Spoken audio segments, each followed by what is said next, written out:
ایک رئیس نوجوان کا عبرت انگیز واقعہ۔ بنو امیہ کے لوگوں میں موسیٰ بن محمد بن سلیمان الہاشمی بہت ہی ناز پروردہ رئیس تھا۔ دل کی خواہشات پورا کرنے میں خواہشات اور لذات کی ارنو میں اعلیٰ درجے پر تھا۔ لڑکے لڑکیوں میں ہر وقت منہمک رہتا، نہ اس کو کوئی غم تھا نہ فکر۔ خود بھی نہایت ہی حسین چاند کے ٹکڑے کی طرح سے نوجوان تھا۔ اللہ تعالی شانو کی ہر نوع کی دنیاوی نعمت اس پر پوری تھی۔ اس کی آمدنی 3,03,000 اشرفیہ سالانہ تھی، جو ساری کی ساری اس لو و لب میں خرچ ہوتی تھی۔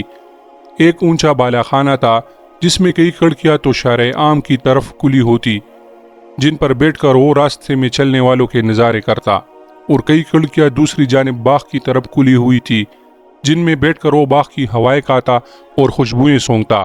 اس بالا خانے میں ایک ہاتھی دان کا قبہ جو چاندی کی میخوں سے جڑا ہوتا تھا اور اس پر سونے کا جھول تھا۔ اس کے اندر ایک تخت تھا جس پر موتیوں کی چادر تھی اور اس ہاشمی کے سر پر موتیوں کا جڑاؤ امامہ تھا۔ اس قبہ میں اس کے یار احباب جمع رہتے، خدام ادب سے پیچھے کھڑے رہتے، سامنے ناچنے گانے والیاں قبہ سے باہر جمع رہتی۔ جب گانا سننے کو دل چاہتا وہ ستار کی طرف ایک نظر اٹھاتا اور سب حاضر ہو جاتی، اور جب بند کرنا چاہتا ہاتھ سے ستار کی طرف اشارہ کر دیتا، گانا بند ہو جاتا تھا۔ رات کو ہمیشہ جب تک نیند نہ آتی یہی شغل رہتا، اور جب شراب کے نشے سے اس کی عقل جاتی رہی، یاران مجلس اٹھ کر چلے جاتے، وہ جون سی لڑکی کو چاہتا پکڑ لیتا اور رات بھر اس کے ساتھ رہتا۔ صبح کو شطرنج وغیرہ میں مشغول ہو جاتا تھا۔ اس کے سامنے کوئی رنج و غم کی بات، کسی کی موت، کسی کی بیماری کا تذکرہ بالکل نہ آتا تھا۔ اس کے مجلس میں ہر وقت ہنسی خوشی کی باتیں، ہنسانے والے قصے اور اس قسم کے تذکرے رہتے۔ ہر دن نئی نئی خوشبو جو اس زمانے میں کہیں ملتی وہ روزانہ اس مجلس میں آتی۔ عمدہ عمدہ خوشبو کے گلدستے وغیرہ حاضر کیے جاتے۔ اسی حالت میں اس کے 27 برس گزرے۔ ایک رات حسب معمول اپنے قبہ میں تھا، دوتاً ان کے کان میں ایک ایسی سریلی آواز پڑی جو اس کے گانے والوں کی آواز سے بالکل جدا تھی لیکن بڑی دلکش تھی۔ اس کی آواز نے کان میں پڑتے ہی اس کو بے چین سا کر دیا۔ اپنے گانے والوں کو بند کر دیا اور قبہ کی کھڑکی سے باہر سر نکال کر اس آواز کو سننے لگا۔ وہ آواز کبھی کان میں پڑ جاتی، کبھی بند ہو جاتی۔ اس نے اپنے خدام کو حکم دیا کہ یہ آواز جس شخص کی آ رہی ہے اس کو پکڑ کر لاؤ۔ شراب کا دور چل رہا تھا۔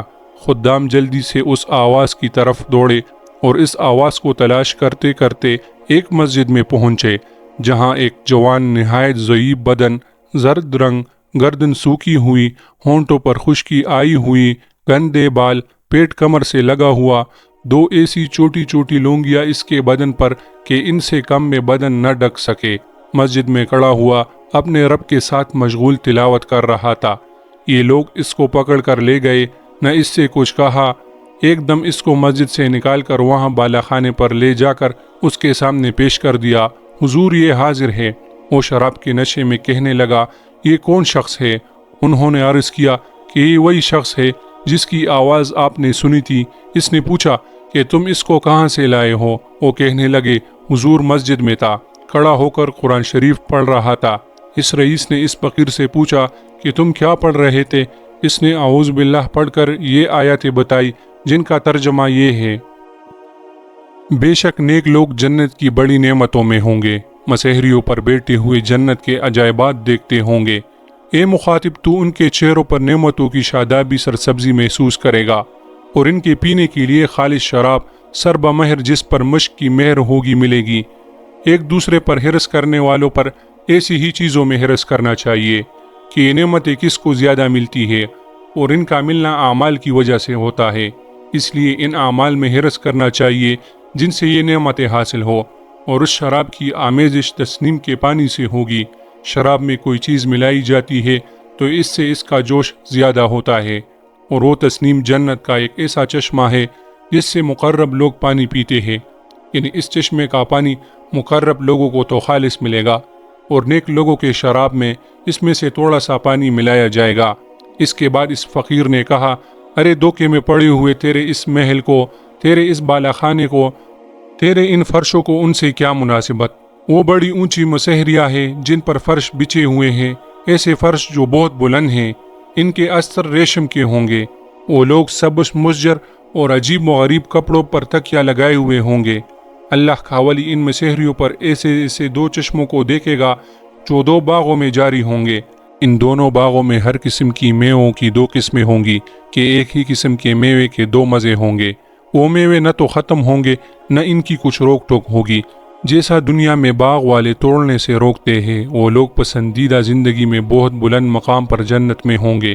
ایسے عالی مقام جنت میں ہوں گے جہاں کوئی لغو بات نہ سنیں گے۔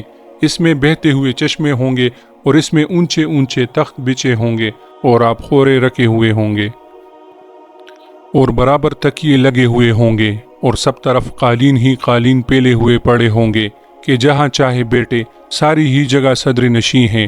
وہ لوگ سایوں اور چشموں میں رہتے ہوں گے۔ اس جنت کے پل ہمیشہ رہنے والے ہوں گے، کبھی ختم نہ ہوں گے۔ اس کا سایہ ہمیشہ رہنے والا ہوگا۔ یہ تو انجام ہے متقی لوگوں کا، اور کافروں کا انجام دوزخ ہے۔ وہ کیسی سخت آگ ہوگی، اللہ تعالیٰ ہی محفوظ رکھے۔ بے شک مجرم لوگ جہنم کے عذاب میں ہمیشہ رہیں گے۔ وہ عذاب کسی وقت بھی ان سے ہلکا نہ کیا جائے گا اور وہ لوگ اس میں مایوس پڑے رہیں گے۔ بے شک مجرم لوگ بڑی گمراہی اور حماقت کے جنون میں پڑے ہوئے ہیں۔ ان کو اپنی حماقت اس وقت معلوم ہوگی جس دن منہ کے بل گھسیٹ کر جہنم میں پھینک دیے جائیں گے اور ان سے کہا جائے گا دوزخ کی آگ لگنے کا، اس میں جلنے کا مزہ چکھو۔ وہ لوگ آگ میں کھولتے ہوئے پانی اور کالے دھوئیں کے سائے میں ہوں گے۔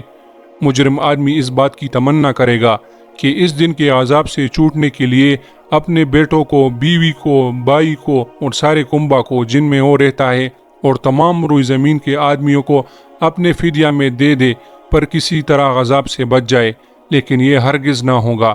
وہ آگ ایسی شعلہ والی ہے کہ بدن کی کال تک اتار دے گی، اور وہ آگ ایسے شخص کو خود ہلاک کرے گی جس نے دنیا میں حق سے پیٹ پیری ہوگی اور وہ اللہ تعالیٰ کی اطاعت سے بے رخی کی ہوگی اور ناحق مال جمع کیا ہوگا اور اس کو اٹھا کر حفاظت سے رکھا ہوگا۔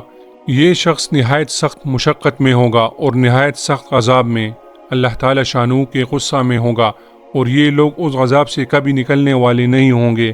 عرض اس طرح کلام میں اس فقیر نے جنت اور دوزخ کی بہت سی آیت کی طرف اشارہ کیا۔ وہ ہاشمی رئیس فقیر کا کلام سن کر اپنی جگہ سے اٹھا اور فقیر سے معانقہ کیا اور خوب چلا کر رویا اور اپنے سب اہل مجلس کو کہہ دیا کہ تم سب چلے جاؤ، اور فقیر کو ساتھ لے کر صحن میں چلا گیا اور ایک بوریے پر بیٹھ گیا اور اپنی جوانی پر نوحہ کرتا رہا، اپنی حالت پر روتا رہا، اور فقیر اس کو نصیحت کرتا رہا یہاں تک کہ صبح ہو گئی۔ اس نے اپنے سب گناہوں سے اول فقیر کے سامنے توبہ کی اور اللہ تعالیٰ شانو سے عہد کیا کہ آئندہ کبھی کوئی گناہ نہ کرے گا۔ پھر دوبارہ دن میں سارے مجمع کے سامنے توبہ کی اور مسجد کا کونا سنبھال کر اللہ تعالیٰ شانو کی عبادت میں مشغول ہو گیا اور اپنا سارا ساز و سامان، مال و متاع سب فروخت کر کے صدقہ کر دیا اور تمام نوکروں کو معاف کر دیا، اور جتنی چیزیں ظلم و ستم سے لی تھی سب اہل حقوق کو واپس کیے۔ غلام اور باندیوں میں سے بہت سے آزاد کیے اور بہت سے فروخت کر کے ان کی قیمت صدقہ کر دی، اور موٹا لباس اور جو کی روٹی اختیار کی۔ تمام رات نماز پڑھتا، دن کو روزہ رکھتا، حتیٰ کہ نیک لوگوں اور بزرگ اس کے پاس اس کی زیارت کو آنے لگے، اور اتنا مجاہدہ اس نے شروع کر دیا کہ لوگ اس کے حال پر رحم کھانے کی اور مشقت میں کمی کرنے کی فرمائش کرتے اور اس کو سمجھاتے کہ حق تعالی شانہ نہایت کریم ہے اور تھوڑی محنت پر بہت زیادہ اجر فرماتے ہیں۔ مگر وہ کہتا، دوستو میرا حال مجھے ہی معلوم ہے، میں نے اپنے مولا کی دن رات نافرمانیاں کی ہے، بڑے سخت سے سخت گناہ کیے ہیں، یہ کہہ کر رونے لگتا اور خوب روتا۔ اسی حالت میں ننگے پاؤں پیدل حج کو گیا، ایک موٹا کپڑا بدن پر تھا، ایک پیالہ اور ایک تھیلا، صرف 7 تھا۔ اسی حالت میں مکہ مکرمہ پہنچا اور حج کے بعد وہیں قیام کر لیا، وہی انتقال ہوا۔ مکہ کے قیام میں رات کو حتیم میں جا کر خوب روتا اور گڑ گڑاتا اور کہتا کہ میرے مولا، میری کتنی خلوتیں ایسی گزر گئی جن میں میں نے تیرا خیال بھی نہ کیا، میں نے کتنے بڑے بڑے گناہوں سے تیرا مقابلہ کیا، میرے مولا میری نیکیاں ساری جاتی رہی کہ کچھ بھی نہ کمایا، اور میرے گناہ میرے ساتھ رہ گئے۔ ہلاکت ہے میرے لیے اس دن جس دن تجھ سے ملاقات ہوگی، یعنی مرنے کے بعد۔ میری ہلاکت پر ہلاکت ہے، یعنی بہت زیادہ ہلاکت ہے۔ اس دن جس دن میرے اعمال نامے کھولے جائیں گے، میری رسوائیوں سے بھرے ہوئے ہوں گے، وہ میرے گناہوں سے پر ہوں گے، بلکہ تیری ناراضی سے مجھ پر ہلاکت اتر چکی ہے، اور تیرا عذاب مجھ پر ہلاکت ہے، جو تیرے ان احسانوں پر ہوگا جو ہمیشہ تو نے مجھ پر کیے، اور تیری ان نعمتوں پر ہوگا جن کا ہمیشہ میں نے گناہوں سے مقابلہ کیا، اور تو میری ساری حرکتوں کو دیکھ رہا تھا۔ میرے آقا، تیرے سوا میرا کون سا ٹھکانہ ہے جہاں بھاگ کر چلا جاؤں؟ تیرے سوا کون شخص ایسا ہے جس سے التجا کروں؟ تیرے سوا کون ہے جس پر کسی قسم کا بھروسہ کر سکوں؟ میرے آقا، میں اس قابل ہرگز نہیں ہوں کہ تجھ سے جنت کا سوال کروں، البتہ مجھ تیرے کرم سے، تیری عطا سے، تیری فضل سے اس کی تمنا کرتا ہوں کہ تو مجھ پر رحم فرما دے اور میرے گناہ معاف کر دے۔ اس واقعے سے ہمیں یہ سبق ملتا ہے، اگر سچے دل سے توبہ کر لی جائے تو اللہ تعالیٰ ضرور سنتے ہیں اور ضرور قبول کرتے ہیں۔ چنانچہ ہمیں بھی چاہیے کہ اپنے گناہوں پر نادم ہو اور سچے دل سے توبہ کرے۔ اللہ تعالیٰ ہمیں عمل کرنے کی توفیق عطا فرمائے، آمین یا رب العالمین۔